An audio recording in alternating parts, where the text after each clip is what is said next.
Hi friends, it's James here again from the Hidden Gems portfolio.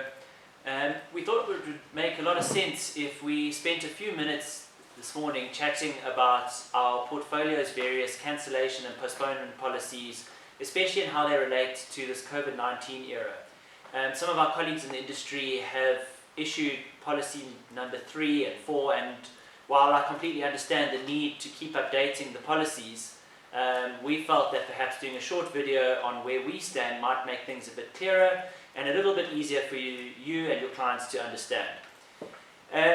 We've entitled this video, "Where Does the Money Go?" And that's because we've found that our clients and our travelers have really understood our policies a lot better when we've explained how our business model works.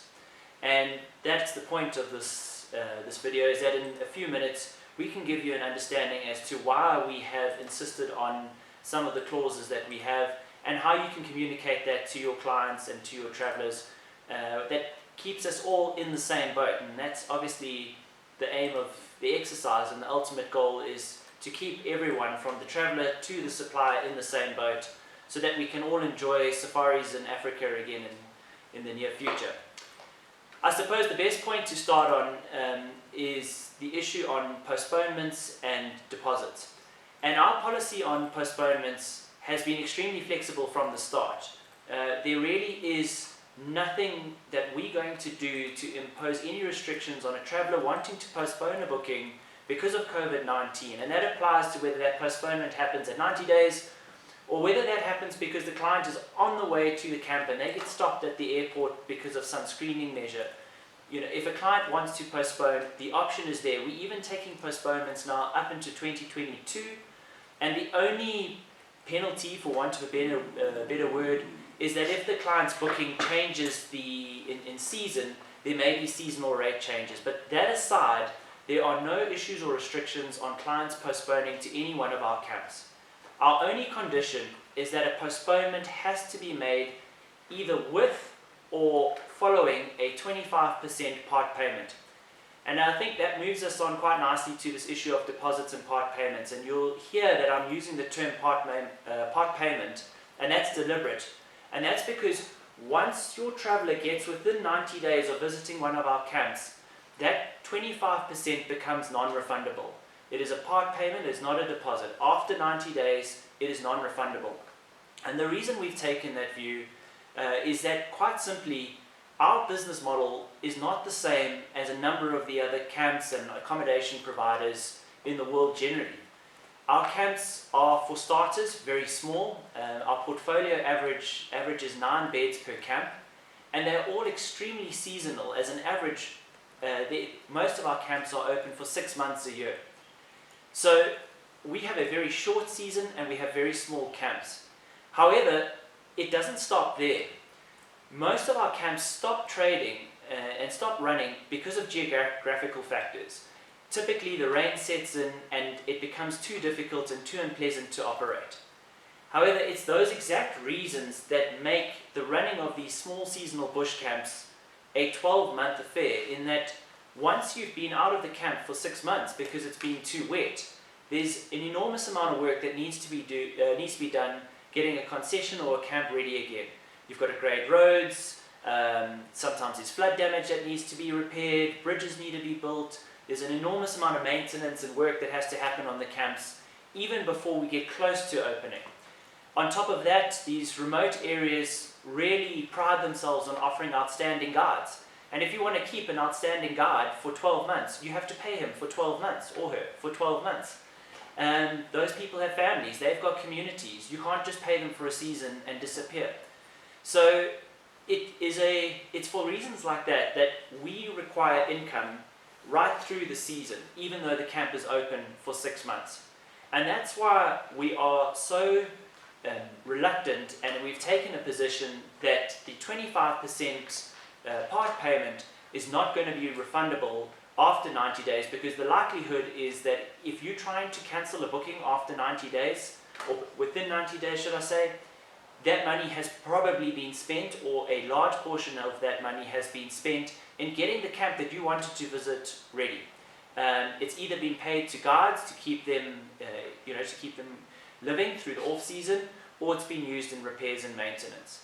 So that's why we've taken the position that we have on the 25% part payment. We're not the only portfolio or group of camps that find themselves in that position. There are a number of operators across all of Africa that face similar challenges to us. But I just think it's important that the client and the traveller knows why we have had to take the position that we have.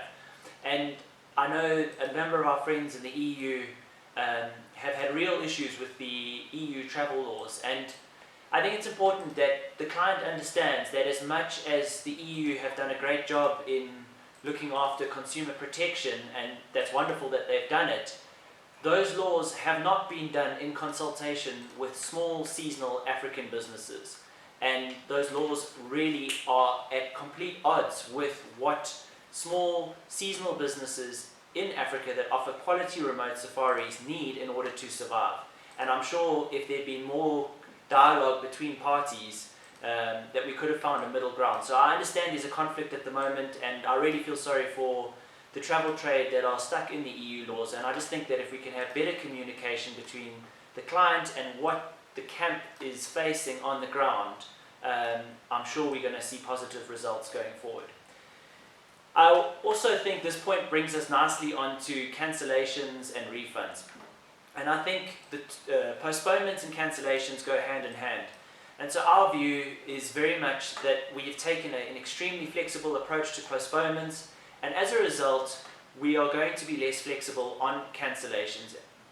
Our view is simply that if we have taken the trouble and taken the position of offering postponements for up to 2 years in advance, and you've previously committed to a booking with a 25% part payment, then you need to provide us with conclusive proof that it is impossible for you to travel in the next 2 years in order for us to reconsider our position on cancellation fees.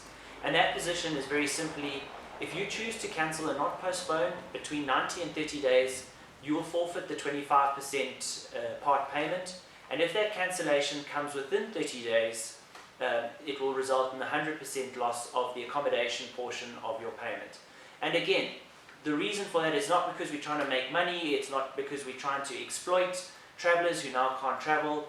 It's simply that, one, we've offered the option to postpone for up to 2 years, and secondly, and probably more critically, the chances are extremely high that the bulk of that income that you have paid across to us, either directly or via your travel agent, has already been spent getting a camp and a safari ready for you in a very remote part of Africa. And it makes it very difficult to now start having to work out what portion of that money we can actually refund.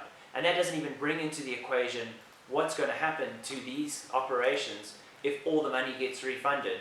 And they go for a season without any income. So I think we're going to remain on our cancellation policy for now, especially for as long as we're offering very flexible postponement terms. And I think that obviously brings up the conversation about what does the future look like.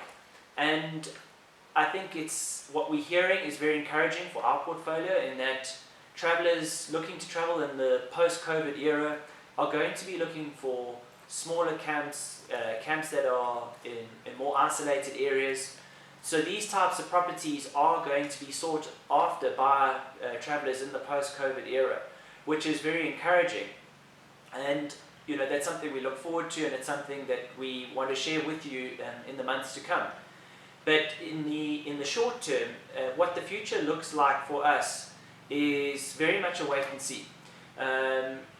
We're still waiting to see who's going to be able to travel this year, which airlines start flying again, and we'll be able to keep dealing with bookings on a case-by-case basis, and provided those part payments are in, we will be flexible with postponements, and look forward to working with our travel trade going forward in whatever is needed in terms of hygiene and protocol standards.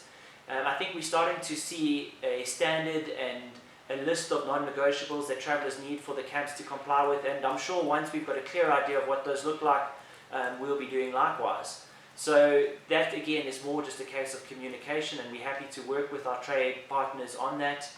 And I really think that we should be encouraged that small, remote, seasonal bush camps going forward are going to be properties that people look for, as opposed to large, busy tourist attractions. And that's great news for those of us in remote, small parts of Africa. And I think just to finish, a number of travelers and a number of people have asked, what can we do to help? And honestly, ladies and gents, the easiest way that you can help us right now is just be understanding of our policies and our terms and conditions, and we have to acknowledge and say thank you to those agents who have already done so and been very understanding with them. But if you want to help us, just go with what we've put out there in our terms and conditions. We're not trying to take advantage of anyone. We know how to look after wild places. We know how to look after the wildlife and the communities in these remote places. If you stick to the terms and conditions that we've put out there, you're going to be doing a huge amount to protect them, and it's going to be something there for all of us to look forward to in the future. Thanks again for your time, and we look forward to chatting on any of these issues. Please just give us a shout or send me an email and we can talk further.